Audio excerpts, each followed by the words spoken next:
simula, naroon na ang tinatawag na salita. Ang salita ay kasama ng Diyos, at ang salita ay Diyos. Sa simula pa'y kasama na siya ng Diyos. Nilikha ang lahat ng bagay sa pamamagitan niya, at walang anumang nalikha na hindi sa pamamagitan niya. Ang salita ang pinagmumula ng buhay, at ang buhay na ito'y ilaw.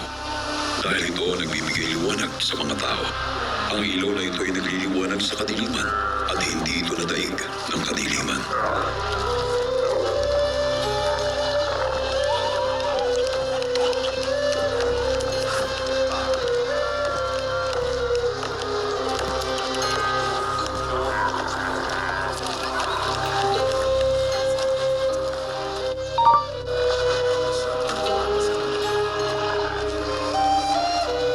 Isinugo ng Diyos ang isang tao na ang pangalan ay Juan.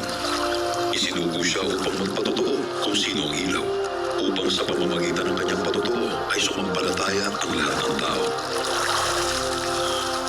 Hindi si Juan ang mismong ilaw, kundi naparito siya upang magpatotoo kung sino ang ilaw.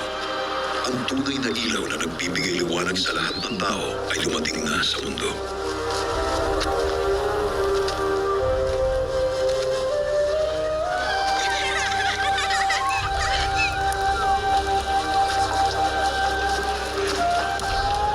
Naparito siya sa mundo, at kahit na nilikha ang mundo sa pamamagitan niya, hindi siya kinilala ng mundo.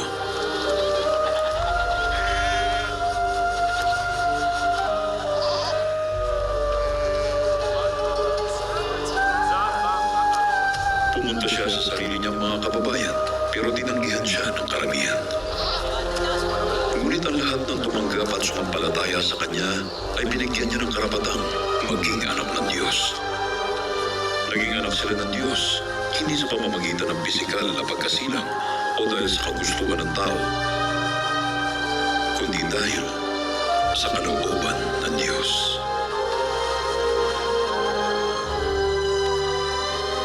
Nagkatawang tao ang salita at namuhay na kasama natin. Nakita namin ang kadakilaan niya bilang kaisa-isang anak ng Ama.